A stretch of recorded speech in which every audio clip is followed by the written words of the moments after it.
A man stands in his garage at 11 at night. The car is already clean. He wipes it again anyway. Somewhere behind him, leaning against the wall, is a motorcycle with a slightly scratched tank, the paint chipped from a low-speed drop 2 years ago he never bothered to fix. He is not going anywhere. He just wanted to be near both of them for a few minutes before bed. His wife has stopped asking why. She used to think it was about the machines. It was never about the machines. Most people own a vehicle. They see it as transportation, a box that moves them from one obligation to the next. But this man does not just own two very different kinds of vehicles. He needs them both, for reasons he has never fully said out loud, maybe not even to himself. And that need is where the real story starts. Because loving both cars and motorcycles is rarely about horsepower or design. It is about two competing hungers living inside the same person and refusing to pick one. Look closer at what each machine actually gives him. The car gives him containment. 4 doors, a roof, a seatbelt, a steel cage around soft flesh. Inside it, he can go fast and still feel safe, still feel like nothing bad has really been risked. The motorcycle gives him the opposite. No walls, no illusion of protection. Just wind, noise, and the very real fact that his body is exposed to the road in a way a car will never allow. Two machines, two completely different relationships with danger. And here is the part most people miss. He does not want just one relationship with danger. He wants both, on different days, depending on what he is running from or running toward. This is where it stops being about vehicles and starts being about control. Not control over the machine, control over fear itself. In the car, he gets to override fear by hiding from it, tricking his nervous system into calm through metal and glass. On the bike, he does something almost opposite. He walks straight into the fear, lets his amygdala light up, lets his heart rate climb, and instead of running from that spike of adrenaline, he leans into it and calls it freedom. Same nervous system. Two opposite strategies to feel like the one holding the wheel of his own life, literally and otherwise. Now ask why a person would need two opposite strategies instead of settling into one, like most people naturally do. Most people find a single coping style and stay there for life. Some avoid risk entirely, building routines so predictable that surprise itself feels like an attack. Others chase risk constantly, unable to sit still in an ordinary Tuesday. This man does both. And doing both is usually not random. It often comes from somewhere. Picture a childhood where control was inconsistent. Maybe a father who was calm one day and furious the next. So the child learned two survival skills at once. Know how to disappear quietly and know how to move fast when things turn dangerous. That child grows up carrying both skills into adulthood, except now they show up as hobbies instead of survival instincts. The car becomes the version of him that learned to stay small, safe, controlled, invisible. The motorcycle becomes the version of him that learned that sometimes the only way through danger is to go straight into it, fast, before it catches you standing still. He is not thinking about his father when he rides. He is not thinking about anything at all, which is exactly the point. The mind, when overwhelmed by speed and wind and the immediate demand of balance, goes quiet in a way therapy sometimes takes years to achieve. Some call this a flow state. He just calls it the only time his brain stops arguing with itself. Quiet mind, loud world.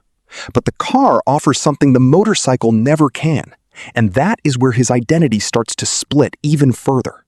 In the car, he can bring people, his kids, his wife, his friends. The car is social. It is the version of himself he performs for others, controlled, responsible, present. The motorcycle, by contrast, is almost always solitary.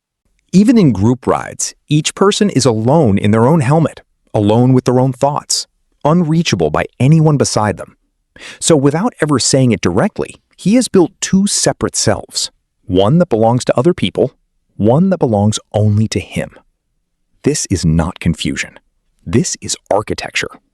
Most people spend their whole lives building a single identity and calling it authenticity, when really it is often just convenience, one costume worn because switching costumes feels exhausting or forbidden. But he has built two, on purpose or not, because one identity was never enough room to hold everything he is carrying. The responsible father, the reckless boy, both real, both necessary.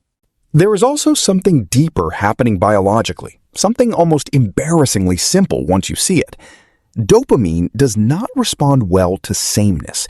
The brain's reward system is built on novelty, on variation, on the unexpected.